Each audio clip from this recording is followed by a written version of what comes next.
So, just a few more things about the workforce development program and the needs. I just want to really drive it home that the amount of projects that we're expecting over the next couple of years, especially when BEAD kicks in, we could be looking at as many as 200 or more major fiber projects all happening at the same time. In order for these grants to be successful, as you all know, the projects have to be completed within a certain window. So we cannot have companies coming to us and saying we're delayed by at least a year because there are no crews available. It's really important that we start working with K through 12. These are jobs that folks can get right out of high school. Really well-paying jobs, 100 grand or more, without a college degree. So our awareness program will be targeting folks right out of high school and community colleges, any kind of curriculum that can support the training and certification of these telecom construction jobs that we are in desperate need of in order for these projects to be successful. Please reach out to Delia if you know of any programs that currently exist in institutions that may want to get involved. This is a big deal. Can't miss out on this opportunity simply because we can have folks in the workforce. And these job opportunities can change a lot of people's lives. It's an incredible career opportunities. The Broadband Readiness Program. So, back to absolutely. On the low-cost options, you said that grant recipients had to have a plan no higher than $50. That was, just a plan no higher than that. You can't have plans higher than that. Okay. Yeah, in the grant guidelines, we require that you offer a low-cost option, something under $50. Just want to. Absolutely. Any other questions before we move on? Back to the ACP program, and are you guys hearing anything that we're not hearing that it might be reinstated, or if it isn't, is Colorado and maybe even help for us as an ISP, if we could just have a state entity that can do the vetting. We've got those plans to put the ACP recipients on. If we could have somebody help vet that there's a lot of work for that, and administrative work for us to do that. The state has a program to vet that, sort of like the SCEDD did, and say, yes, this person qualifies. That would be a huge help for us as an ISP to be able to continue a program like that. So, Judge, you're asking if there's a way to identify it if they qualify? Exactly. Would you do the qualification if there was a state program that would do it? And basically, that's what happened with the FCC. The information we put in the loop is basically that, yes, this person qualifies. And what's our programs that already exist? Yes, so basically anyone that is part or is receiving support from the government will qualify for these low-cost grants. If you're part of the SNAP, Medicaid, if you're receiving any type of housing support, right now we are not sure if the free or reduced lunch will be one of, if people will qualify with FRL, which will be great because most of the students in Colorado, they qualify for the free and reduced lunch. So we have been working with ISPs and letting them know, you should follow the guidelines that ACP had, and those are the ones. Sure, and we appreciate that, and we'd like to work. Maybe we can have a conversation later. Again, if there was a mechanism to help us vet those people that to see if they qualify or not. The national verifier, is that the program that you're talking about? Well, we're like in the ACP. Basically, we would help the person fill out the forms or whatever, but the ACP would come back to the FCC and say, yes, they qualify, or no, they don't qualify. And then there's a mechanism to qualify. Again, we would talk about plans after, that would be great. But again, That should be easy to do. if we can find out something to take that administrative burden, I know a lot of small ISPs would be completely one that is a huge administrative burden for all of those people. That makes sense. And the requirements to meet security and so forth like that.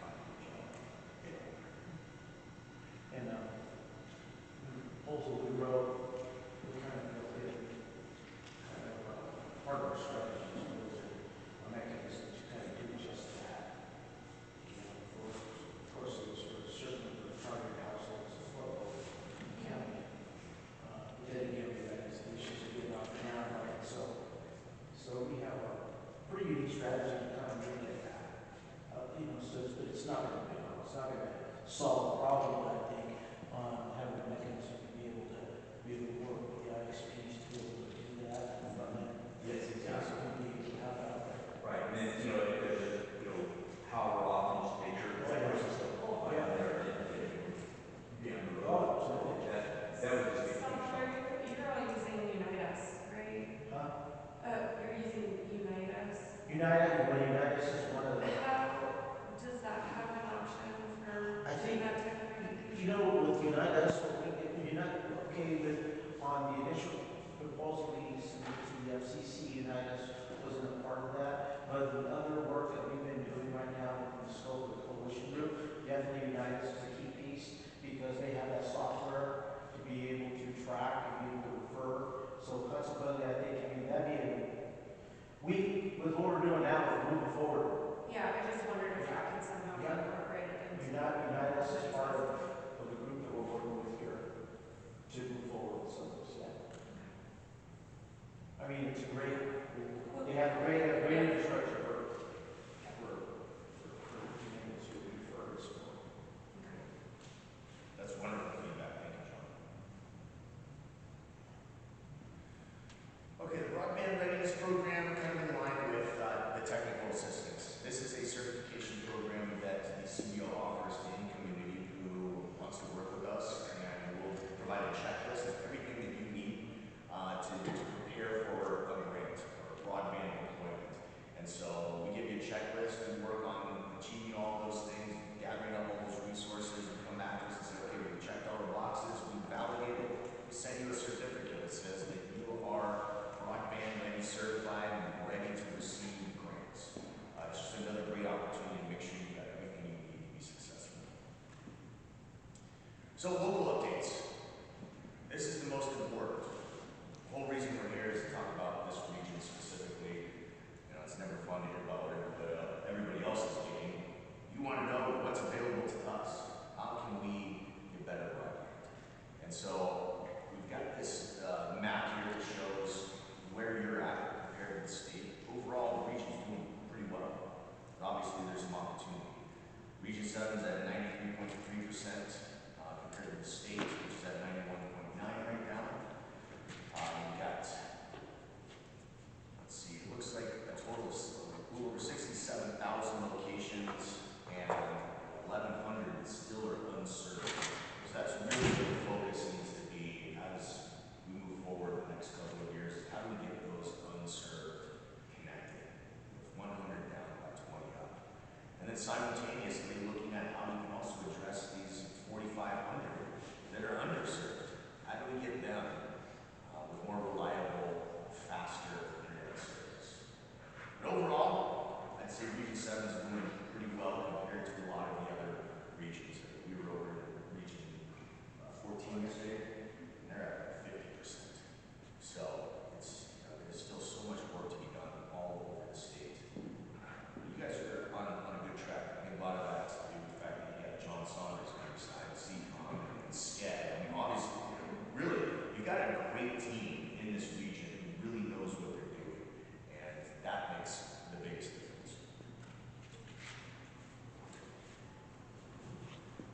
So let's talk about some of the efforts that have been made so far. Region 7 was able to benefit from the CPF opportunity. SCEDD was able to secure, looks like $2.3 million with CCOM, serving 340 locations through that project. So it's a big win for this area. Obviously, again, SCEDD, CCOM, great partners in making sure that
barriers to opportunities, right? You can't attend a class online on your phone. You can't work from home on your phone. So part of the work that we're doing in our office really is complementary to what the Broadband Office is doing.